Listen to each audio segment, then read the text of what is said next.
I'm Johnny Mac with 5 good news stories. The manager of a Minnesota liquor store came back from lunch to find her counter help walking around in her socks. Why? Security camera footage revealed that the coworker had just given her favorite shoes, a pair of purple retro Jordans, to a homeless man she saw strapping boxes to his feet. Brooklyn Center liquor employee Talia Thomas is known locally as Ace and said the act of kindness was an easy decision.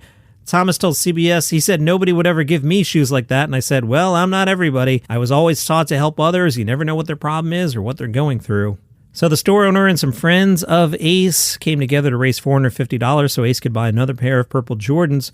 But they found out that Ace is the sole caretaker of her mother, who sleeps in Ace's bed while Ace sleeps on the floor. So in the end, they just gave her the cash rather than the shoes so Ace could buy a second bed. Cody Hyvee was 27 years old. He got a severe form of a diagnosis that's lethal in 1 of 20 patients. It's an immune disorder that causes the immune system to attack the patient's nerves. But now he's back in the gym just 6 months after falling ill and after having to learn to walk again. This started last January. Cody started getting numbness and tingling in his feet. Then it was numbness up in the shoulders. In February, he was hospitalized. He became completely paralyzed 2 weeks later. Cody said, "Every day the doctor said the same thing. Could stop tomorrow or could keep getting worse." Wow, that's scary.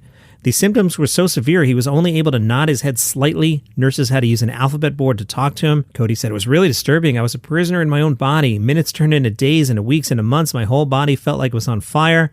Cody's doing better now, and he's back in the gym. Awesome.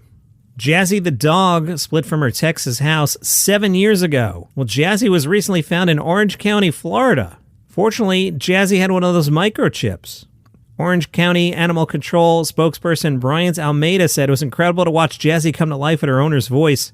The dog couldn't take her eyes off her owner. She licked his hand again and again and inched her body as close as she could to him. After all these years, her heart still remembered and was finally whole. That's awesome. You wonder how these dogs make it like all that way, right? One place I want to go someday is the Galapagos Islands. I've got a friend who's been there a few times and tells me how cool it is. Well, 2 species that were previously thought to be extinct on the Galapagos, they've reappeared a decade after an invasive predator population was eradicated. Locally extinct cactus finches and geckos are now thriving in their restored habitats, according to biologists. This comes 10 years after removal of an invasive rodent species. Islands Conservation is a non-profit organization that focuses on preventing extinctions by removing invasive species from islands. Nice.